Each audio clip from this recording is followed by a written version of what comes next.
now add that baby Nicole is the half-sister of Aunt Victoria. No shit! Jade exclaimed. I don't believe this! Jade, I did not hear that, said Aunt Lydia. Self-reverence, self-knowledge, self-control. Sorry, Jade mumbled. Agnes, Aunt Victoria, Becca said. You have a sister. That is so joyful. And it's baby Nicole. You are so lucky. Baby Nicole is so adorable. There was the standard picture of baby Nicole on Aunt Lydia's wall. She was indeed adorable. But then, all babies are adorable. May I hug you? Becca said to me. She was fighting hard to be positive. It must have been sad for her that I had a known relative, but she did not have any. Even her pretend father had just been shamefully executed. Calm, please, said Aunt Lydia. Time has passed since baby Nicole was a baby. She is now grown up. Of course, Aunt Lydia, said Becca. She sat down, folded her hands in her lap. But if she is here in Gilead, Aunt Lydia, I said, where is she exactly? Jade laughed. It was more like a bark. She is at Ardua Hall, said Aunt Lydia, smiling. It was like a guessing game. She was enjoying herself. We must have looked mystified. We knew everyone at Ardua Hall. So where was baby Nicole? She is in this room, Aunt Lydia announced. She waved a hand. Jade here is baby Nicole. It can't be, I said. Jade was baby Nicole? Therefore Jade was my sister? Becca sat with her mouth open, staring at Jade. No, she whispered. Her face was woeful. Sorry about not being adorable, Jade said. I tried, but I'm terrible at it. I believe she meant it as a joke, to lighten the atmosphere. Oh, I didn't mean, I said. It's just, you don't look like baby Nicole. No, she does not, said Aunt Lydia. But she does look like you. It was true up to a point. The eyes, yes, but not the nose. I glanced down at Jade's hands, folded for once in her lap. I wanted to ask her to stretch out her fingers so I could compare them to mine, but I felt that might be offensive. I didn't wish her to think I was demanding too much evidence of her genuineness, or else rejecting her.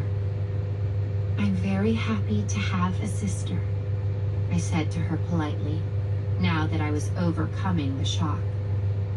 This awkward girl shared a mother with me. I'd have to try my best. You're both so lucky, said Becca. Her voice was wistful. And you're like my sister, I told her. So Jade is like your sister too. I didn't want Becca to feel left out. May I hug you? Becca said to Jade, or as I suppose I should now call her in this account, Nicole. Yeah, I guess, said Nicole. She then received a little hug from Becca. I followed suit. Thanks, she said. Thank you, Aunts Immortelle and Victoria, said Aunt Lydia.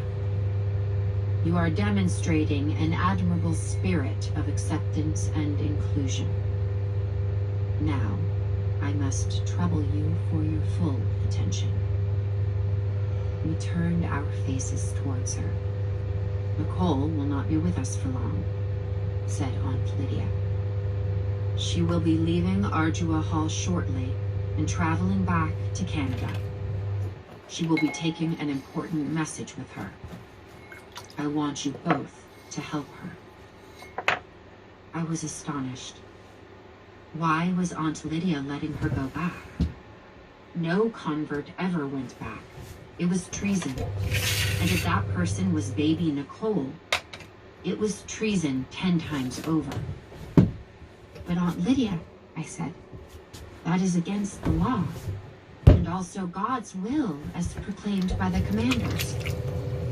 "Indeed, Aunt Victoria. But as you and Aunt Immortelle have now read a good many of the secret files I've been placing in your way, are you not aware of the deplorable degree of corruption that currently exists in Gilead?" "Yes, Aunt Lydia, but surely..." I had not been certain that Becca too had been treated to the crime files. Both of us had obeyed the top secret classification, but more importantly, each of us had wished to spare the other. "The aims of Gilead at the outset were pure and noble. We all agree," she said. "But they have been subverted and sullied by the selfish and the power-mad, as so often happens in the course of history. You must wish to see that set right."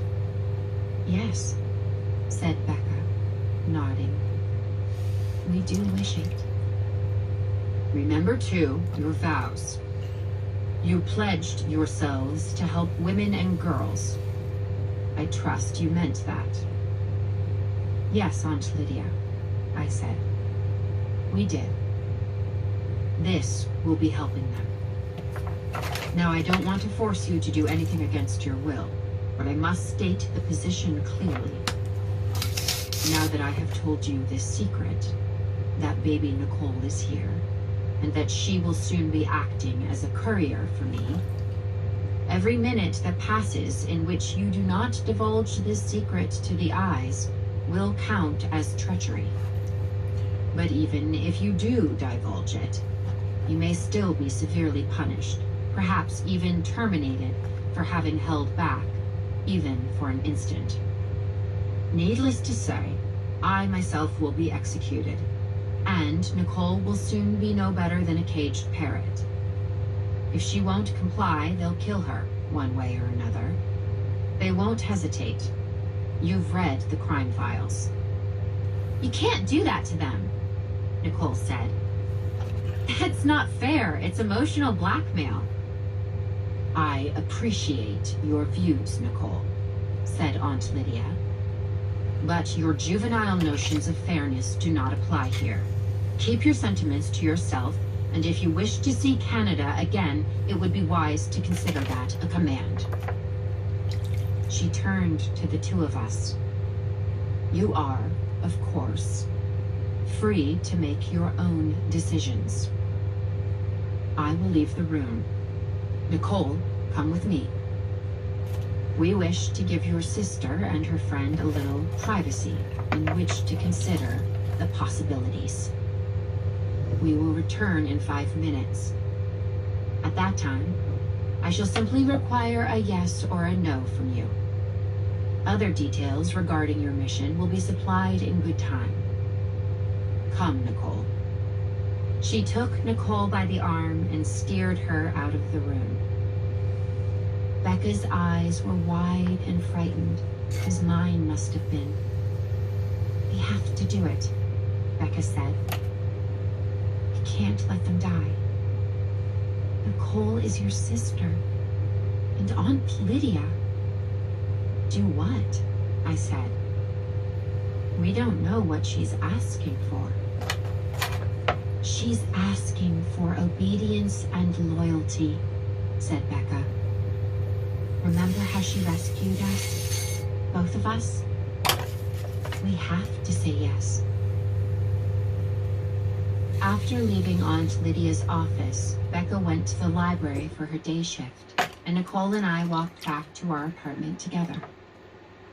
"Now that we're sisters," I said, "you can call me Agnes when we're alone." "Okay, I'll try," Nicole said. We went into the main room. "I have something I want to share with you," I said.